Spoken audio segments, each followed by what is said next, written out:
Hey, are you thinking about buying a house in the balance of 2023 and this is your first home and you don't have a clue what to do? Well, that's okay, because I'm going to give you a step-by-step guide to buying a home from start to finish, if that's okay.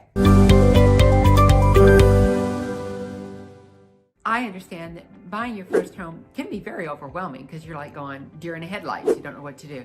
But understanding what it takes to get through the process will help you feel a lot more relaxed and a lot calmer. I'm Lydia Buchanan, and I'm your neighborhood trusted realtor up here in the Poway, Rancho Bernardo, Escondido area.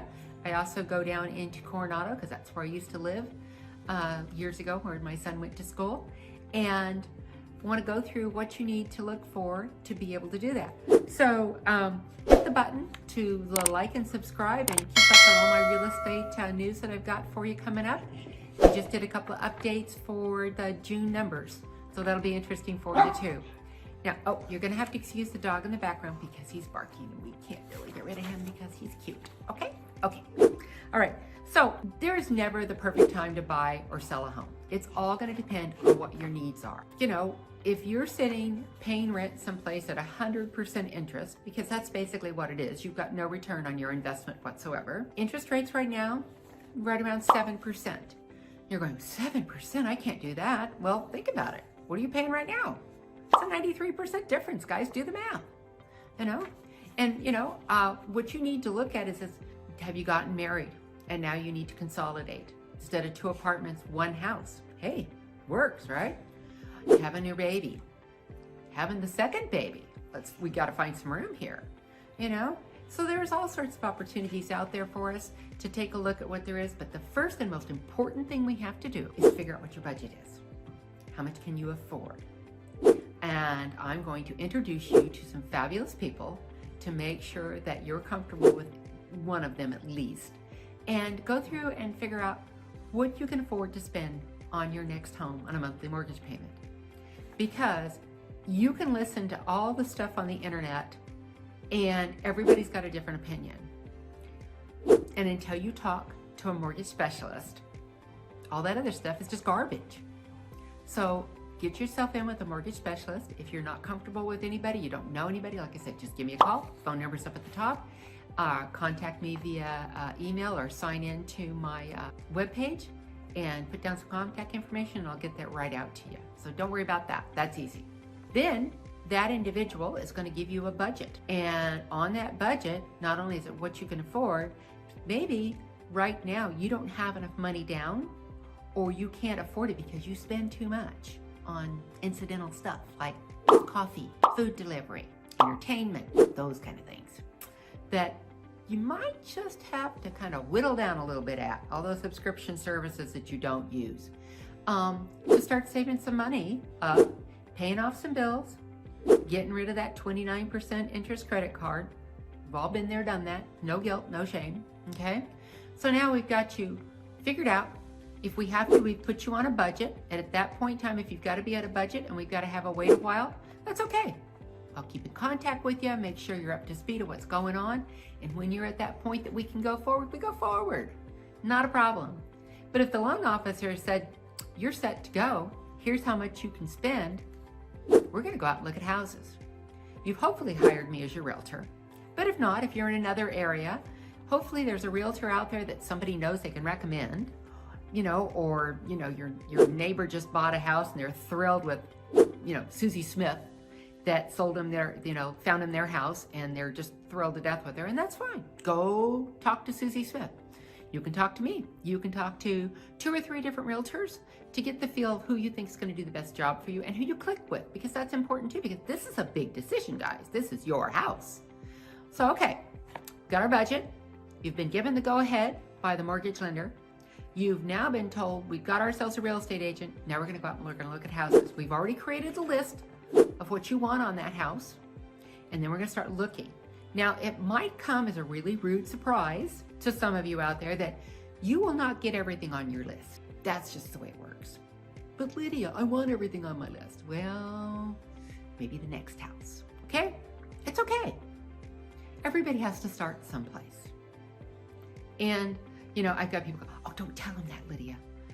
The reality is the reality is. I don't want to build you up and give you sparklies when in reality, we've got to deal with some black and white. There's some gray in the middle, don't get me wrong, but let's get you into a house that you can afford, that you're comfortable with, and you're not stressed out and you can't sleep at night, especially with the baby coming, okay? So let's kind of keep this calm. We're gonna find you a house you can afford. We're gonna look at things, because you know what? Paint is cheap. Paint some cabinets, paint some walls, put in some new flooring, a little bit at a time. Doesn't have to be all done at once. Painting the walls is kind of helpful, you know, because then you don't have to move a bunch of furniture. But you know, you work your way through it a little bit at a time.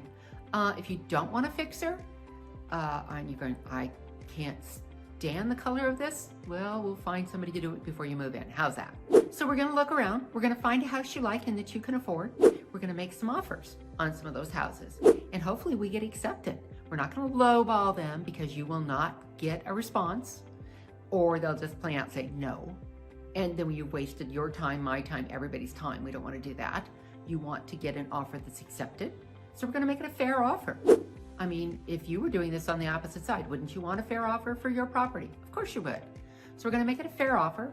So then we've gotten an offer accepted. We've countered back a couple of times. So now you're going to have an inspector come in, and they're going to go through everything. And we're going to go through that inspection report and report back to the seller's agent what we would like addressed. In the interim period, the appraisers come out from the bank. They've gone through and done their appraisal, and it's now appraised at the price you've offered, which is awesome. You know, so those things are done. The loan goes back into underwriting. Do not go out and buy a car. Do not go out and buy furniture. Do not go out and buy anything, because you don't need anything for the next 30 days that you can't live without, right? Right. Okay. Because if you do any of that, you can't afford the house. That's the way it is. So just limp along and don't do anything foolish, you know, unless somebody's buying it for you, like mom and dad. Don't do that. Alrighty? So we've gone through, we've done our inspections. We go in and we do our final inspection. We are so excited. You are just bouncing with bubbles. All right. So now we've gone through and we are ready to close. They now bring in notaries that travel. And they're going to come to your place, whether it's at work, a coffee shop, someplace close by, and they are going to get you to sign. You are going to have your money wired to the appropriate escrow office, and they will call you. You do not do anything via email. They will call you and tell you that they are sending you an email to do this, exactly where it's supposed to go. And then you're going to double check with them again before you finish up at the bank to wire them the balance of your deposit. Then you wait very patiently, because we got to wait, because that contract and that deed has to be registered or recorded at the county. And until it's recorded, even though you put your money on the line, it's not your house. So just deep breath, and you can do it. Then they come back and they go, oh, we've got it recorded. And then I can hand you your keys and you're in. I'll supply the pizza and the beer for the first night, or champagne or wine, whatever works, whatever makes you happy.